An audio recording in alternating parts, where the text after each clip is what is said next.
The Format Shape menu is one of the most important features of PowerPoint. It allows us to carry out a large amount of operations which shape an object's appearance in a variety of ways. Please pay attention to this lesson as it is an important one.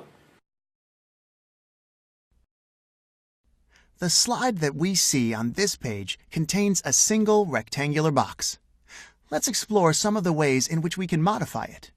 We have to select the object and right-click on it. Once we've done that, we can open the Format Shape menu. There are a number of properties that can be adjusted for a given object. We can modify its fill, line color, line style, shadow, and reflection details. All of these features are grouped on the left side of the menu. Each group on its own contains a number of options that are displayed once we select it. For example, when we click on Fill, we can modify the color of the object's fill, the interior of the shape that we have selected. I can select No Fill, and the interior of the box will become transparent, as you can see. Solid Fill is the default option on PowerPoint. We can select one of these colors, and the box will be filled with it. Here it is. In addition to that, the transparency of the applied colors can be adjusted by using the transparency percentage scale.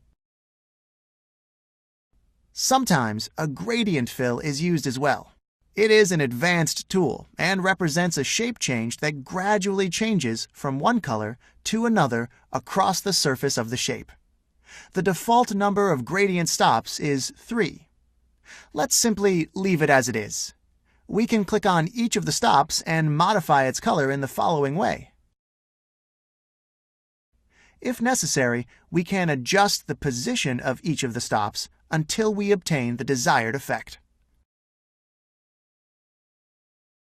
Let's select Line Color Settings, as a line is the intended external border of the selected shape. In this section of the menu, we can modify such external line and shape it according to our taste. If we click on No Line, the line defining the borders of the object would disappear. By default, we have a solid line. We can easily modify its color by clicking on Color and selecting a color of our choice. Similarly to what we had for shapes, we can also adjust the transparency of the line color.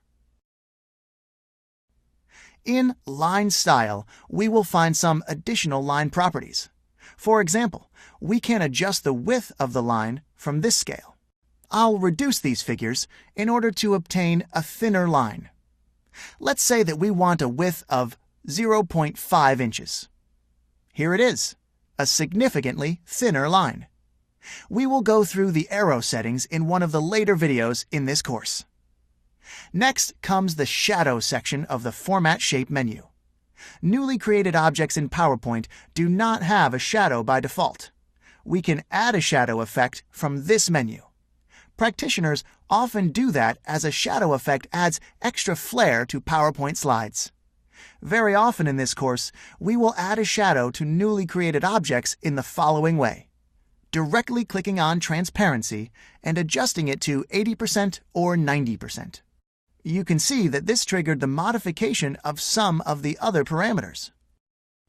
Once we have the shadow, which is transparent at 80%, we will reduce the blur and distance to 3 and set an angle of 45 degrees. This creates a pleasant shadow effect, which sharpens the selected object and does not irritate the eye.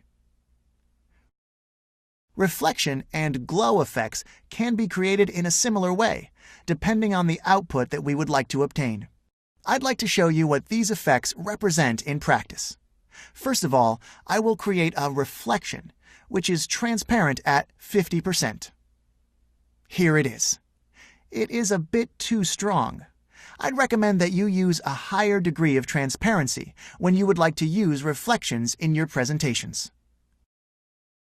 In order to create a glow effect, I'll select Glow and Soft Edges. We have to pick a size and degree of transparency. I'll add a size of 10 transparency of 60%, and I'll leave the default color as it is. This is what a glow effect looks like. We will not cover the 3D format, 3D rotation, picture corrections, picture color, and artistic effects sections, as they are outside the scope of this course. The rest of the sections of the Format Shape menu will be covered in our next videos. This will do for now.